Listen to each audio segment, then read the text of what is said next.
Hey there, and welcome. Today, we're going to dive into something I think is incredibly important for all of us: how to find some real harmony in our crazy, busy lives. It's really a way to move from feeling constantly burned out to feeling truly balanced. Let's get into it. So does this sound familiar? You're juggling work, you're juggling family, trying to squeeze in some personal time, and by the end of the day, you're just completely drained. Like you're always running to catch up, but never quite getting there. It's that feeling of being perpetually off balance. But what if there was a really simple way to understand why this keeps happening? Okay, so imagine your life is a three-legged stool. Now, for you to sit on that stool and feel stable and at peace, all three legs have got to be the same length, right? The first leg is duty. Your job, your family, paying the mortgage. In Sanskrit, that's dharma.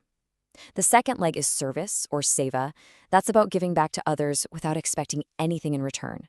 And that third leg is contemplation, dhyana, the time you take to recharge your inner battery through things like meditation or prayer or just being quiet. Now, let's be honest, this is what the stool looks like for most of us. We've got this one gigantic, overgrown duty leg, maybe from working 60-hour weeks. Then there's a medium-sized service leg. Maybe we volunteer when we find a spare moment. And then we've got this tiny little stub of a contemplation leg. And what happens when the legs are this unequal? The whole thing just tips right over. That's burnout. The real secret here is figuring out how to balance these three legs. So let's start with that longest leg, duty. I think a lot of us see our obligations as these huge obstacles that get in the way of our peace. But what if we could completely reframe that? What if our duties are actually a tool to purify us? There's a classic story about two sisters, Martha and Mary. When a guest comes over, Martha goes into total action mode. She's cooking, cleaning, stressing out. But Mary? She's all presence. She just sits and listens peacefully. Now, the point of the story isn't that Mary is good and Martha is bad. Come on, if everyone was Mary, we'd all starve. The real goal is to have both sisters living inside you. The busy, active hands of Martha, but with the calm, present mind of Mary. And that right there perfectly explains the real purpose of duty. It's a fire. I mean, think about it. When you have to get up at 2 in the morning for a crying baby or deal with a really difficult client at work, it forces you to serve something much bigger than your own comfort. These moments aren't distractions from your spiritual path. They are the path. They are literally burning away your selfishness, your ego. So instead of getting resentful about all our responsibilities, we can actually learn to bless them.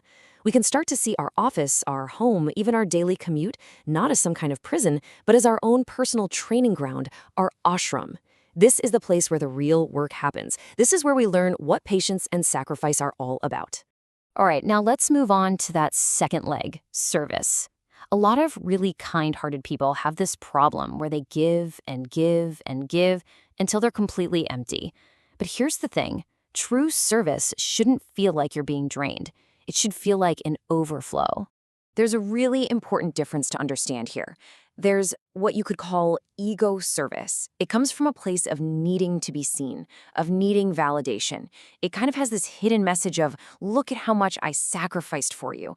And it always, always leads to burnout. But then there's divine service. And that's just the natural, effortless expression of your own inner joy and fullness. It's not a dream, it's a release. I love this analogy. Think of yourself as a fountain with tiered bowls. Your first job is always to fill the top bowl. That's your own cup. And you do that through contemplation and self-care. It's only when your own bowl is completely full and brimming with peace that you can naturally overflow and start filling the bowls below you. If you try to serve everyone else before you're full, the whole fountain just runs dry. So here's a practical little tool. Before you say yes to helping someone or taking on a new task, just check your motive. Are you doing it out of guilt? That's like a heavy, dirty fuel. It feels like an obligation, like I have to. Or are you doing it from a place of love? That's a clean, bright fuel. It feels like I want to. Honestly, sometimes the most spiritual thing you can do is say no to something that's driven by guilt. And that brings us perfectly to that third and often most neglected leg, contemplation. And what's the number one excuse we all have? I just don't have the time, right? But this isn't about adding another huge chore to your list. This is about connecting to the source of your energy. Without this leg, the other two just can't stand. And you don't need an hour. You just need to get a little creative. Think of it as micro-dosing silence, just tiny little moments of presence that you inject throughout your day to refill your well. We're talking 30 seconds of quiet before you turn the key in your car, or maybe a minute of silence and gratitude before you take your first bite of a meal. When you're waiting for the elevator, instead of grabbing your phone, just stand there and breathe. These little moments add up, and they keep that peaceful, merry side of you alive and well. Nature is all about rhythm, isn't it? The heart rests between beats. The tide comes in, the tide goes out. We have to respect that same rhythm in our own lives. So think of your day like a single breath. The morning and the evening, that's your inhale. That's for contemplation, for rest, for pulling energy in. The daytime, that's your exhale. That's for duty and service, for pushing energy out. If you're only ever exhaling, you're gonna collapse. That inhale isn't a luxury. It's what makes the exhale possible in the first place. You know, a huge source of our stress is what you could call leakage. That's when you're trying to meditate, but your mind is still at the office writing emails. And then when you're at work, you're feeling guilty that you're not meditating. It's this constant back and forth. The solution is something called fierce compartmentalization. It just means being fully present with whatever you're doing. When you're at work, be 100% Martha. Be amazing at your job. And when you sit for silence, be 100% Mary. Be totally present. This protects your inner peace so it doesn't just get drained away by constant distraction. So once we really start to get these three legs in balance, something truly magical starts to happen. We stop just balancing separate parts of our life, and we start integrating them into one seamless whole. Have you ever been so completely absorbed in something you love doing that you just lose all track of time? You kind of forget yourself?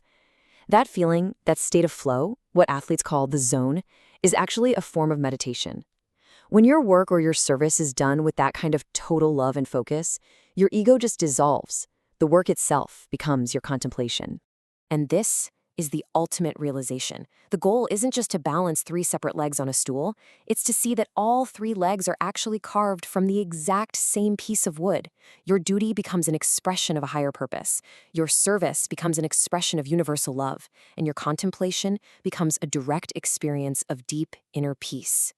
It's all connected. And when that happens, you become what you might call a monk in the world. You are completely engaged with life, you've got your job, your family, you're part of society, but at the same time, you remain deeply connected to that inner source of peace and quiet. You're walking in the world, but you're not of the world. And that is the real victory. So I'll leave you with this question to think about. As you go through your day, can you start to dissolve the boundaries between these different parts of your life? Can you live in such a way that you can no longer tell where your prayer ends and your work begins?